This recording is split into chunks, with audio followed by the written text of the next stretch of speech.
Olá, meus amores, tudo bem? Bom dia.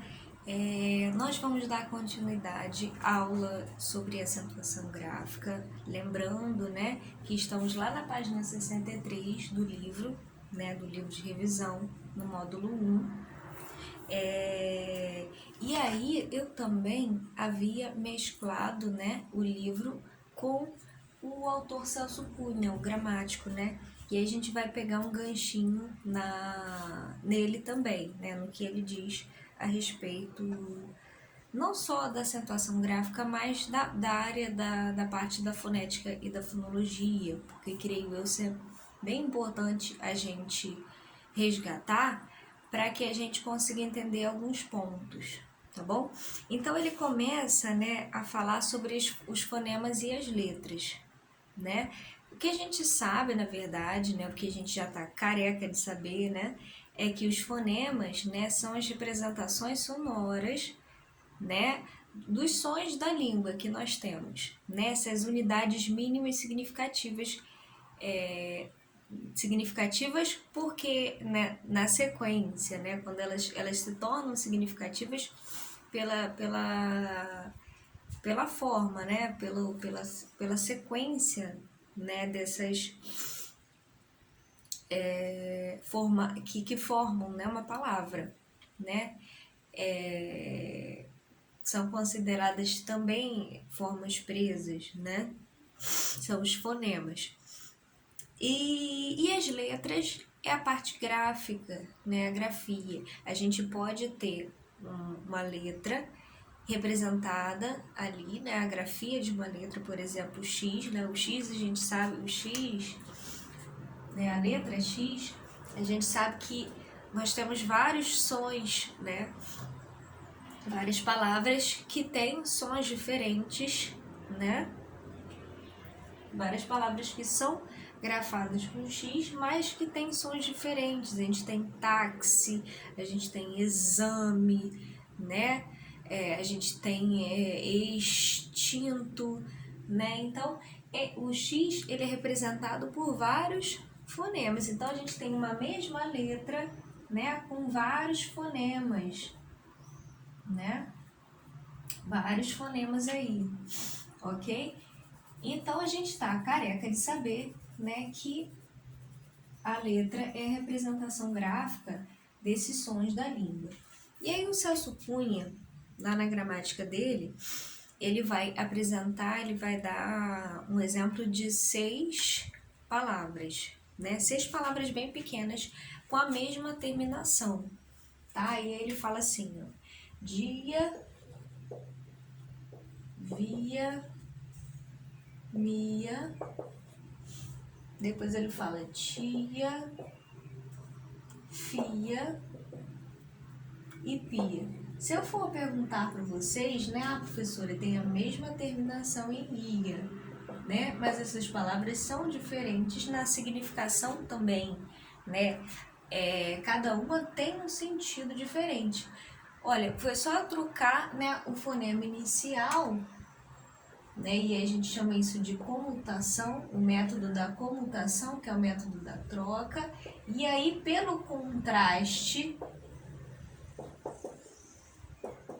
e pela oposição, é que nós vamos perceber essas unidades mínimas, que são os fonemas, né? Por meio do contraste e da oposição, né? Eles são tão interessantes, assim, tão importantes, que a troca de apenas um fonema, né, pode representar, pode alterar por completo o sentido de uma palavra, né?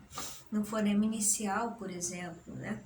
E aí ele fala que há duas áreas, né, de estudo da língua que trabalham essa questão dos sons, né? Então, correspondem, pois, a fonemas diversos os sons vocálicos e consonantes diferenciadores das palavras atrás mencionadas, né? A disciplina que estuda minuciosamente os sons da fala, as múltiplas realizações dos fonemas, se chama fonética. Então, a gente tem aí uma disciplina que estuda os sons da fala, né, que se chama a fonética. Já a fonologia, né, é a parte da gramática que estuda o comportamento desses fonemas na língua, né? Então a fonética e a fonologia, elas vão estar ali unidas, né, para que a gente possa entender, na verdade, os fenômenos que acontecem na nossa língua. Então, quando eu falo, né, antes de chegar nessa parte de acentuação gráfica, eu tenho que relembrar a questão da classificação dos sons linguísticos, né? Então, essa primeira parte de letra e fonema, ok, né? E aí, os sons linguísticos, quanto à classificação,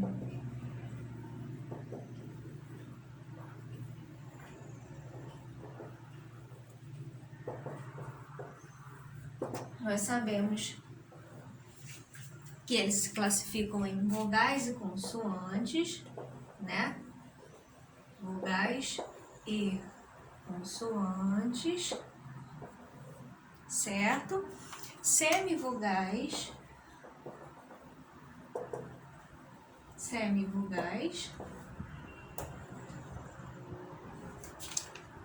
vogais e consoantes e semivogais, certo?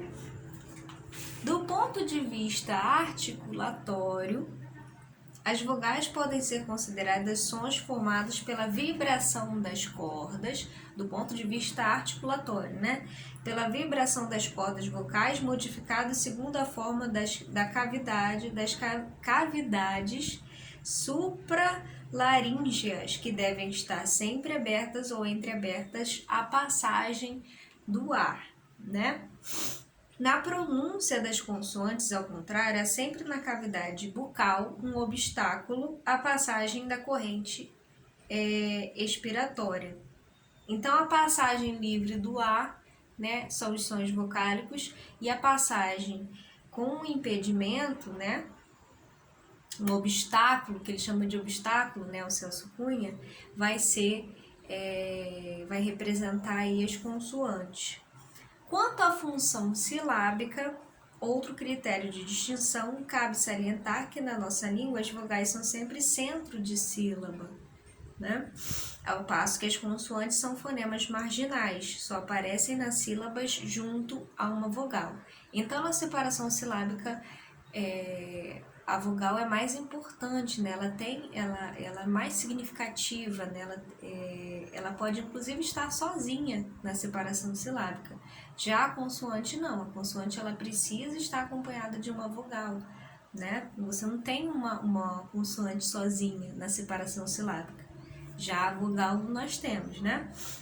Já as semivogais, entre as vogais e as consoantes situam-se as semivogais também, né? Essa parte aí das semivogais, que são os fonemas I e U.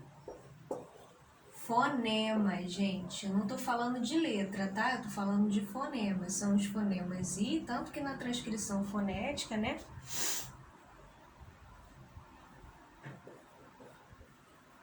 I e U, quando juntos a uma vogal, com ela formam sílaba.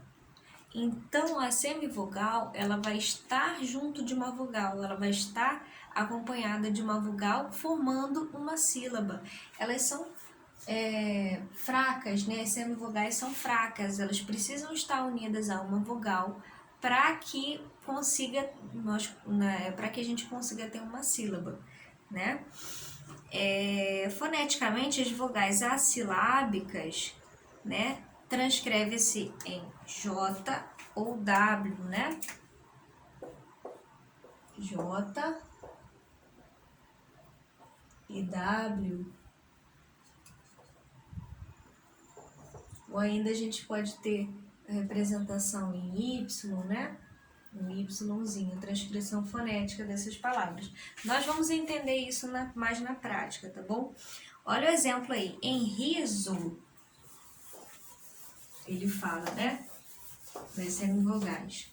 Na palavra riso, em riso, na transcrição fonética,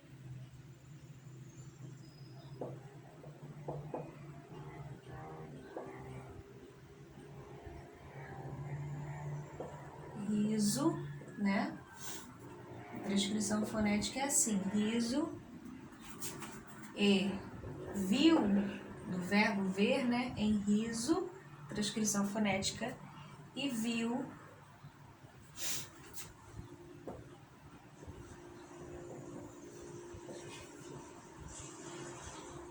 O I é vogal, né? O I é vogal, mas em rei, ó, ele tá falando do I, né? Em riso, o I é vogal, aqui a gente sabe que é vogal. Mas em rei, por exemplo, né? Você tem uma transcrição fonética, né? O I semivogal, né? E vário também é semivogal. Vário, né?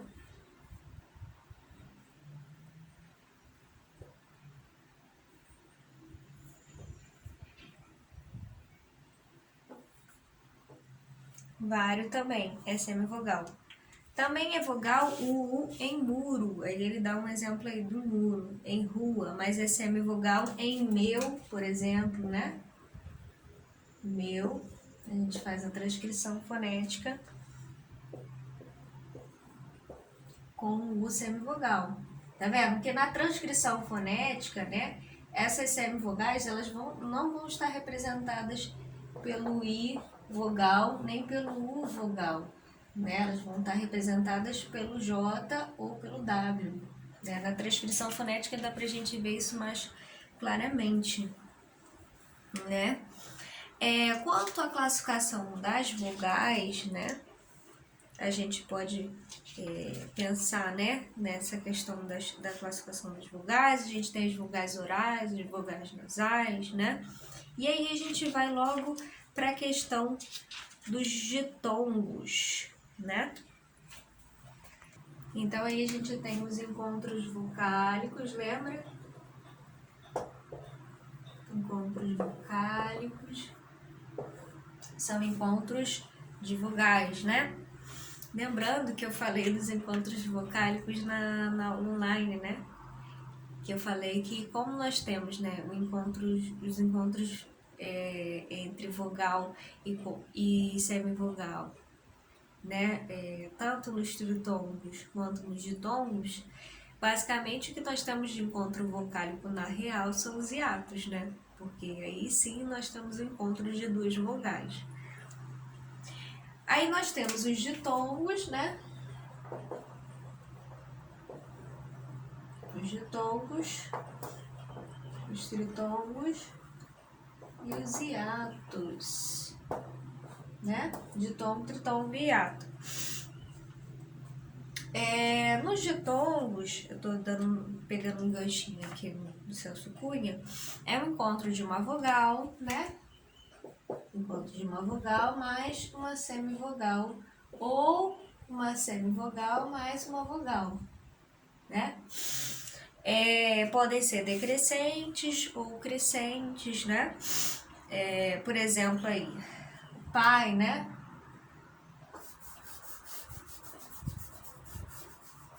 Um exemplo aí de ditongo, pai, né? Céu, pai, céu, muito.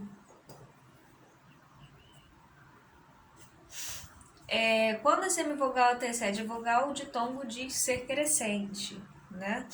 Quando você tem o ditongo decrescente, é quando a vogal vem em primeiro lugar. Então, aqui nós temos exemplo de ditongo decrescente, né? Vogal em primeiro lugar, vogal em primeiro lugar, semivogal em segunda. Tá vendo? E o ditongo crescente é quando você tem uma semivogal que antecede a vogal. Por exemplo, qual, ó, semivogal, vogal. Vogal, semivogal, né? E por aí vai. Nos tritongos, né? Denomina-se tritongo encontro formado de semivogal, mais vogal e semivogal. Então a gente tem aí o que a gente chama de sanduíche de vogal, né? Semivogal, mais semivogal de novo, né? O que a gente chama de sanduíche de vogal, certo? São os tritônigos orais, né? Nós temos tritônigos orais e tritônigos nasais. Aí aqueles exemplos clássicos, né? Uruguai, né? Semivogal e vogal no meio.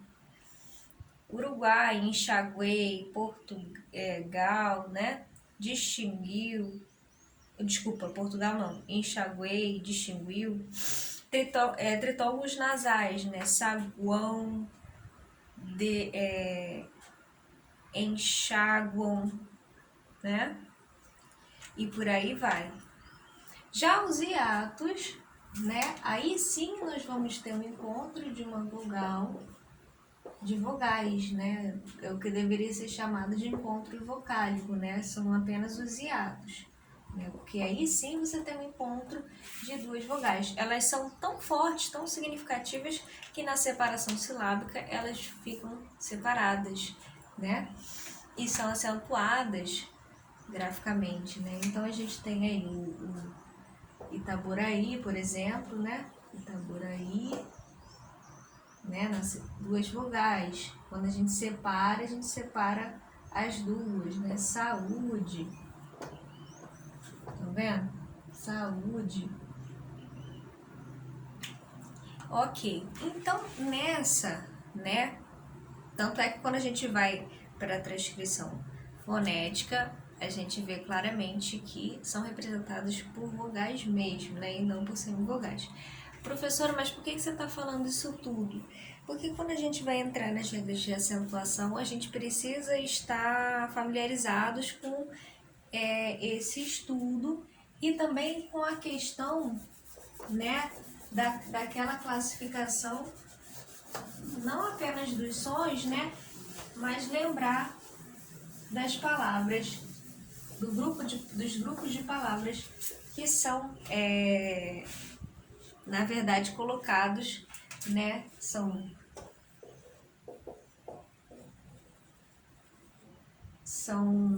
colocadas nesses conjuntos, né, nas oxítonas, nas paroxítonas e nas proparoxítonas. Tem até um meme que fala da oxítona. A oxítona é uma proparoxítona, né? Enfim, a hipocrisia, que é um meme que tem na internet que eu achei muito engraçado. Bom, nas oxítonas, o que nós temos é a última sílaba mais forte, né?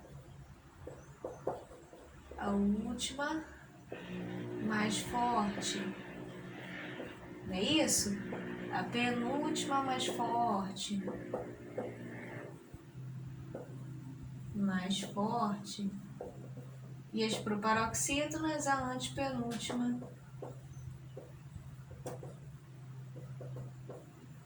mais forte. Última mais forte, penúltima mais forte e antepenúltima mais forte. Professora, por que a senhora está falando isso? Porque das regras de acentuação a gente vai estar familiarizado com a questão da tonicidade, né? Das sílabas átonas e tônicas, que muitas vezes vão ser grafadas, né? E outras não. Algumas vezes vão ser grafadas e outras não, mas a gente precisa saber da questão da tonicidade, porque as regras de acentuação elas vão estar diretamente ligadas a isso, né? Então, vamos às regras de acentuação. Deixa eu apagar aqui.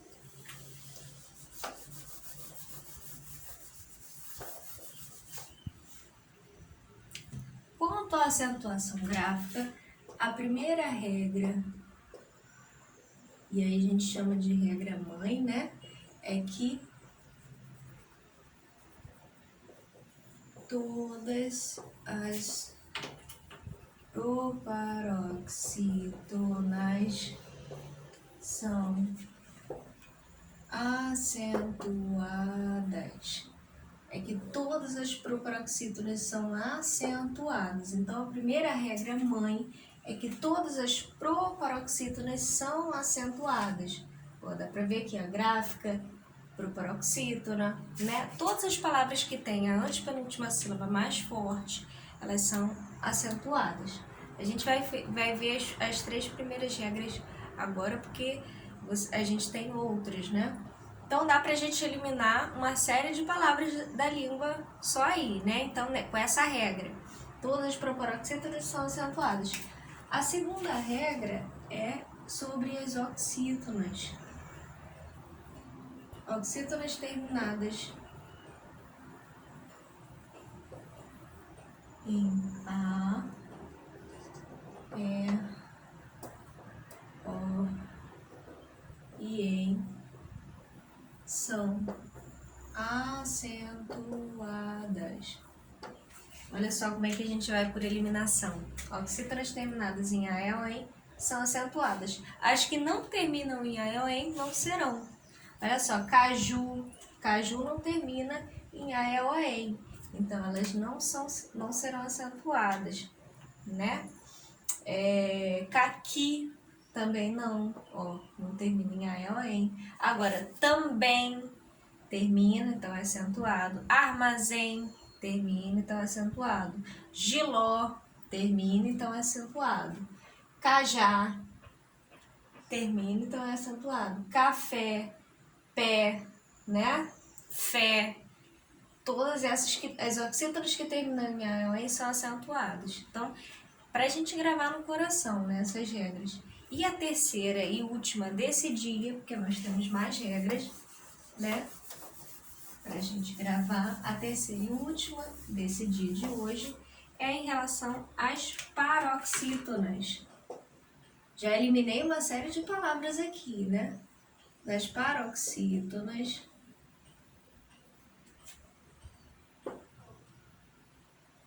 Todas as que terminam em A, E e O não serão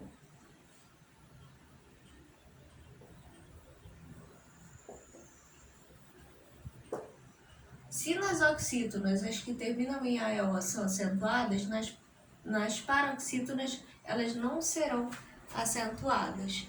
Tá? A gente termina na próxima aula e a gente vai falar um pouquinho mais das paroxítonas, ok? Beijos, tchau, tchau.